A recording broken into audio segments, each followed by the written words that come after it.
For me, I feel like having a strategy in place to constantly be filling in positive reviews. You're always going to get negative reviews. It's going to happen no matter how good your product is.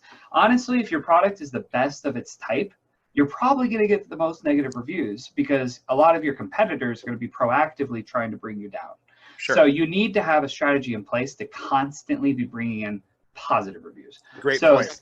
Some of the ones that, we are big advocates of in Prime Guidance is reaching out to feedback. So when people leave positive seller feedback, they oftentimes will reference your product and they won't understand that they're leaving feedback for the seller versus the product. So having a system in place to follow up with people who leave positive feedback, encourage them to leave a positive review. I have found to be a very cost-effective and easy way to start getting reviews.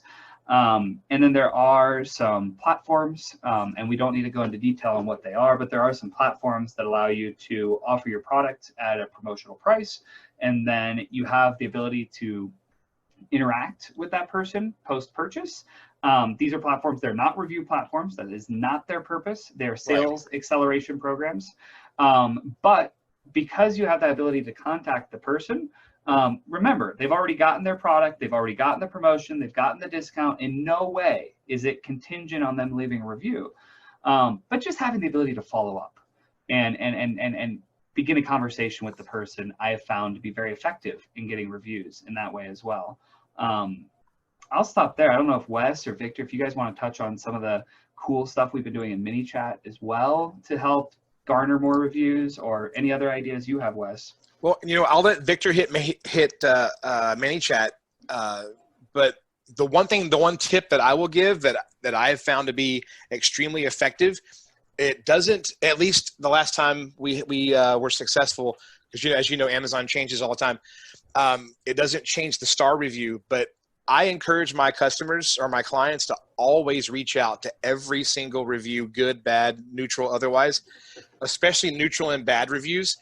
And Spriggy, I think you put the dollar amount on it. $700 was what one of another seller out there at the Prosper Show put a value on a 5-star review. And just to qualify that, you guys, the person who put that dollar value, and it was actually $750, is a top 5 seller on Amazon. So what I encourage all of my clients to do is spend the time, reach out on those bad reviews, and I don't care what you have to do, get that customer, build a relationship, build up that trust, and then get that customer to alter and append their review. And while the star count may not change, I believe Amazon still does the update on that review. In my opinion, well, because here's the thing. How many of you guys have gone to buy something? How many 5-star reviews do you read versus how many 1-star reviews do you read? That right there, a 1-star review appended to good review is worth 10 or 20 5 stars. If you can get those consistently and get a couple of those on your account, I mean, you're golden. We've done that on 3 different products, and I'm telling you, PPC went down, sales went up by 25, 30% over time. And we actually started calling it out in our product pages. But I'll stop there. Victor, jump in. No, but I want to add on to that, because that is freaking genius. And it's something I've been doing, but I've never actually sat around and thought about why I was doing it. And the fact that people read those 1-star reviews. I was on a call with a client yesterday, and they put it beautifully. They're like, think about it this way. If that person who leaves the 1-star review, and it's like a paragraph long, right? Because the 1-star reviews are never like one word. Like 5-star reviews are like 5 stars. It's great. Awesome. It's perfect. 1-star reviews are like 1 star. Here's my book. Right. And what they were saying, and it really resonated with me, is like the squeaky wheel, is always going to be the squeaky wheel. So if they're that adamant about 1-star review and being upset and angry, they're most likely going to be that adamant about having the company reach out to them, make them a priority, spend time with them. They're asking you to. So it reminded me of one of the brands that I've worked with. And there's a gentleman, Edward, who's one of our attendees who works there currently.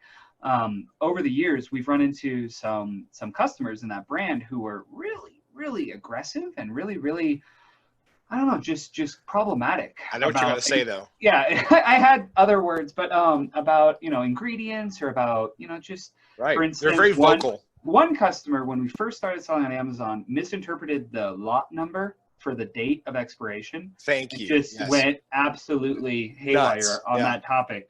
Some of those guys have ended up being our best brand ambassadors Yep. years later, because we spent the time and energy.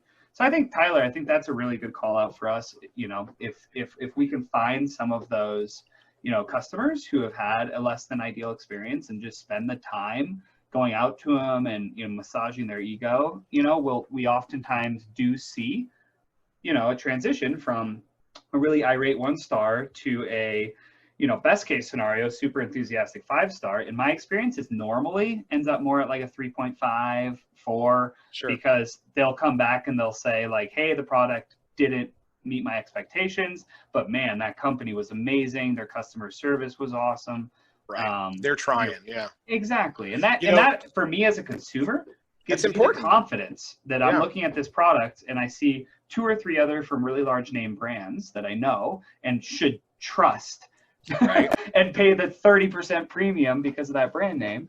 And then I see this other guy who's got less reviews and, you know, is a newer player. I'm not familiar with the brand, but he's got a killer price. Sure. You know, if I go down Or and even I a higher price in some cases. well, It's sure, worth absolutely. it, you know? Yeah. But and then I see that, hey, every single time somebody had a problem, the company made it They right. handled it. I'm going to buy that product. You know, So I'm going to throw 2 things out there again to you. Go is ahead, that sorry. one, how many of us have cell phones and have some kind of a satellite or cable service, huge companies that are just, you know, known for not really following through on customer service. So it's a trend that larger brands are not taking care of their customers.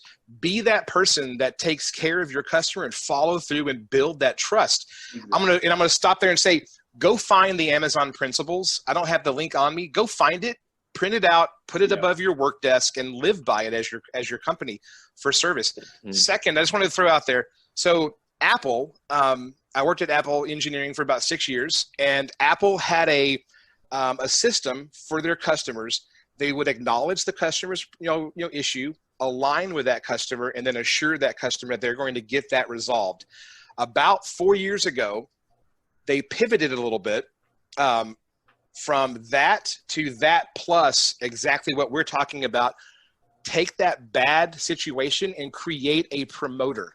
Exactly. Because social media, it's key. When that person Mhm. writes that book as a review on Amazon and you flip that customer to a promoter of your business, they're going to go write that same kind of stuff on Facebook Instagram. and and if you're younger like Victor, not old like me, they'll be on Instagram. And I'm kidding. No, I was told that Facebook's for old people, and I was like, oh, okay. Not Great. I use Facebook. I'm kidding. I give him a hard time all the time for it because I think Well, Victor's like what you're like. No, well, you know, I think you're making a good point there, though. Sure. Every audience does have a totally different, you know, social media, you know, network of choice. Doug, I think you were Sure. going to say something. Oh, that's all right. But me coming into with my adjacent industry theme, you know, the one thing that I know gives me confidence when I'm shopping for hotels is when I see those bad reviews and then there's engagement, you know, and you know, my thought is management's engaged. They're trying, they're responding to every negative review. They're not just ignoring or hiding the negative reviews and only responding to the ones that said, I had a great vacation. Oh, we'd love to have you back. And then the ones that say they're negative, they're like, good riddance, don't ever come back. No, Sure. amen. I think it's a really good point. And I mean, none of this stuff that we're talking about, let's be honest, none of this is earth-shattering, groundbreaking, No. new, creative, original. We're just taking standard best practices in the business world and saying, how do we Mhm. apply them to an Amazon business?